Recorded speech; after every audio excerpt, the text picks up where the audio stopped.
Hi, hello viewers. This is Janu from Janu Home Cooking. இன்னைக்கு சூப்பரான ஒரு ஸ்பெஷலான ஒரு ஸ்நாக்ஸ் நம்ம பார்க்க போறோம்.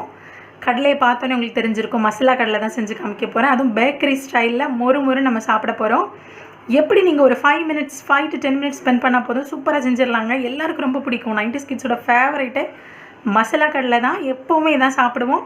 சரி எப்படி செய்யலாம்னு பார்க்கலாம். என்னென்ன இன்கிரிடியன்ட்லாம் வேணும்னு சொல்றேன் பாருங்க. ஸோ இதுக்கு நான் மசாலா கடலை எடுத்திருக்கேன். ஒரு 1/2 kg எடுத்திருக்கேன். ஸோ மொத்தமாக ப்ரிப்பேர் பண்ணிடலான்னு. ஸோ அதுக்கு ஃபஸ்ட்டு நம்ம மெயினாக யூஸ் பண்ணுறது கடலை மாவு 1 கப்பு. கொஞ்சம் பூண்டு நச்சு வச்சுக்கோங்க. இதில் தனி மிளகாத்தூள், மஞ்சள் தூள், கரம் மசாலா தூள். ஸோ 1/2 கப் அரிசி மாவு, 1 கப் கடலை மாவுக்கு 1/2 கப் அரிசி மாவு. ஸோ பிசைறதுக்கு தேவையான தண்ணி, பெருங்காயத்தூள், சால்ட் வச்சுருக்கேன். ஸோ கொஞ்சம் ஆயில் ஊற்றி பிசைய போகிறேன். ஆயில் அண்ட் தென் கருவேப்பிலை. இவ்வளோதாங்க. எல்லாம் மிக்ஸ் பண்ணி ரெடி பண்ணிட்டோன்னா நம்ம மசாலா கடலை பொரிச்சிடலாம். ஸோ என்னோடய 1/2 kg மசாலா கடலை நான் ஆட் பண்ணிக்கிறேன். ஸோ எடுத்து வச்சுருக்கிறேன் 1 கப் கடலை மாவு, அதில் 1/2 கப் அரிசி மாவு. ஸோ நம்ம எடுத்து வச்சுருக்கிறேன் மசாலா பவுடர், மஞ்சள் தூள், மிளகாத்தூள், கரம் மசாலா தூள்,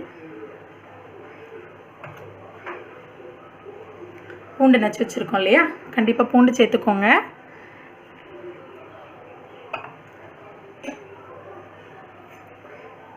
இஞ்சி பூண்டு பேஸ்ட்டு கொஞ்சமாக வச்சுருக்கிறேன். ஸோ அதுவும் கொஞ்சம் நீங்கள் ஒரு 1 ஸ்பூன் சேர்த்துக்கிட்டிங்கன்னா நல்லது. அப்புறம் நம்ம வச்சுருக்கிறேன் கறி லீவ்ஸ் கொஞ்சம் சேர்த்தாச்சு. ஆயில் சொன்னேன் பார்த்தீங்களா. ஸோ ஒரு 2 டேபிள் ஸ்பூன் கிட்ட ஆயில் சேர்த்துக்கோங்க. ஸோ ஹாட்டாக வேணும்னா கூட ஹாட்டாக சேர்த்துக்கோங்க. ஸோ நான் அப்படியே சேர்க்குறேன் ஆயில். சால்ட்டு சேர்த்துட்டு ஸோ தென் நம்ம தண்ணி ஊற்றி மொத்தமாக மிக்ஸ் பண்ணணும். ஸோ அதுக்கு முன்னால் கைட்டை நீங்கள் ரஃபாக மிக்ஸ் பண்ணிக்கோங்க. அரிசி மாவு தாங்க உங்களுக்கு நல்லா கிறிஸ்பினஸ் கொடுக்கும். ஸோ கடலை மாவு அரிசி மாவு இருந்தாலும் நீங்கள் செஞ்சிடலாம். இதை அப்படியே நீங்கள் மிக்ஸ் பண்ணிக்கோங்க. பாருங்கள், நல்லா மிக்ஸ் பண்ணியாச்சு. ஸோ மாவும் உங்களுக்கு தெரியணும், கடலையும் தெரியணும். ஸோ கரெக்டான மெஷர்மெண்ட்டில் எடுத்திங்கன்னா நல்லா மொறுன்னு சாப்பிட்லாம். மொறுன்னு உங்களுக்கு கிடைக்கும். இப்போ நான் எல்லாம் சேர்ந்து மிக்ஸ் பண்ணி வச்சுட்டேன்.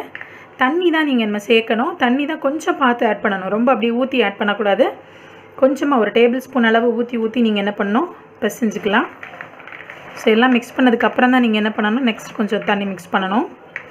ஸோ ரொம்ப தண்ணி ஆக்கிட்டிங்கன்னா போடும்போது கடலை இப்படி சேர்ந்து வரும். தனித்தனியாக இப்படி உதிரியாக போட முடியாது. அதனால கம்மியாகவே நீங்கள் தண்ணி மிக்ஸ் பண்ணிக்கோங்க. ஸோ அடுத்து கொஞ்சம் சேர்க்குறேன்.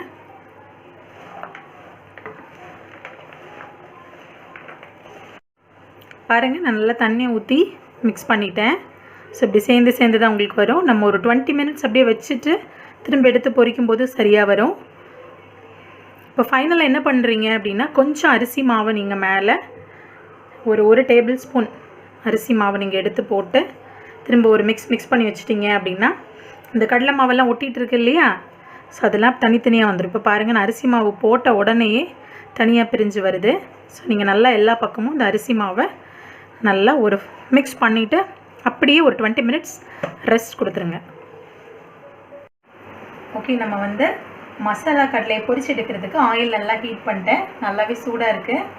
பாருங்கள், நீங்கள் அப்படியே கை வச்சு எடுத்திங்கன்னா ஒட்டும். ஸோ கொஞ்சம் ஆயில் அப்ளை பண்ணிக்கோங்க. ஈஸியாக எடுத்து நீங்கள் போட்டுடலாம், இல்லை பிசுன்னு ஒட்டும். பாருங்கள், என் கடலை எப்படி நல்லா ஊறிடுச்சு. எடுத்து அப்படியே போட்டுடலாம். ஸோ கையை கொஞ்சம் தூக்கி வச்சு போடுங்க.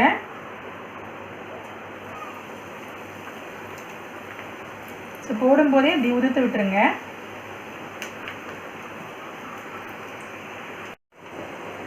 ஓகே, இப்போ பாருங்கள், நீங்கள் ஆயிலில் டைரெக்டாக உங்களுக்கு போட முடியலைன்னா இப்படி ஒரு கடலையோ ஒரு சின்ன பிளேட்டில் எடுத்து வச்சுட்டு அப்படியே நீங்கள் உள்ளே போட்டுருங்க. போட்ட உடனே நீங்கள் என்ன பண்ணுங்கள், லைட்டாக அப்படியே மூவ் பண்ணி விட்டீங்க அப்படின்னா ஸோ எல்லாமே அப்படியே ஒரு கடலையாக அப்படியே மூவ் ஆகிடுங்க. ஸோ அப்படியே செய்யுங்க. ஆயிலில் நீங்கள் ஃபஸ்ட் டைமாக போடும்போது கையில் பட்டுடும்.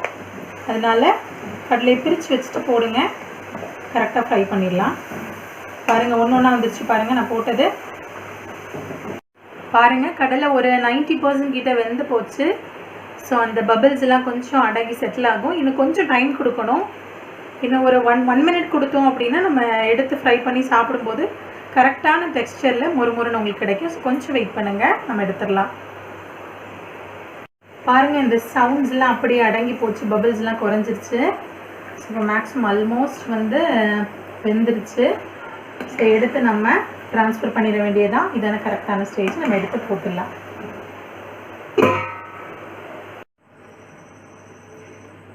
ஓகே, இப்போ பாருங்கள், நம்மளோட 1/2 kg மசாலா கடலையும் பொரித்து சூப்பராக எடுத்தாச்சு. நல்லா உங்களுக்கு கிறிஸ்பியாக இருக்கும் பாருங்கள். ஸோ இவ்வளோ கிறிஸ்பியாக நீங்கள் எடுத்து சாப்பிட்லாம். ஸோ நீங்கள் நிறைய ட்ரை பண்ண வேண்டாம். ஃபஸ்ட்டு நீங்கள் இனிஷியலாக ட்ரை பண்ணுறீங்கன்னா ஒரு 200 கிராமில் ஸ்டார்ட் பண்ணி பண்ணுங்கள். ஆயிலில் போடும்போது மட்டும் கொஞ்சம் கேர்ஃபுல்லாக போடுங்க. ஸோ ஃபஸ்ட்டு ஒரு டைம் போட்டிங்கன்னா நீங்கள் நெக்ஸ்ட் டைம் வந்து சூப்பராக போட்டுடலாம். ஓகே, இந்த ஸ்நாக்ஸ் செஞ்சு எல்லோரும் என்ஜாய் பண்ணுங்கள். ஸோ என்னோடய வீடியோவை லைக் பண்ணுங்கள், ஷேர் பண்ணுங்கள், மறக்காமல் சப்ஸ்கிரைப் பண்ணிடுங்க. உங்களுக்கு பிடிக்கும்னு நினைக்கிறேன். கண்டிப்பாக சப்ஸ்கிரைப் பண்ணி வச்சுக்கோங்க. நிறைய வீடியோஸ் உங்களுக்காக நான் ஷேர் பண்ணுவேன். டாடா, பபாய்.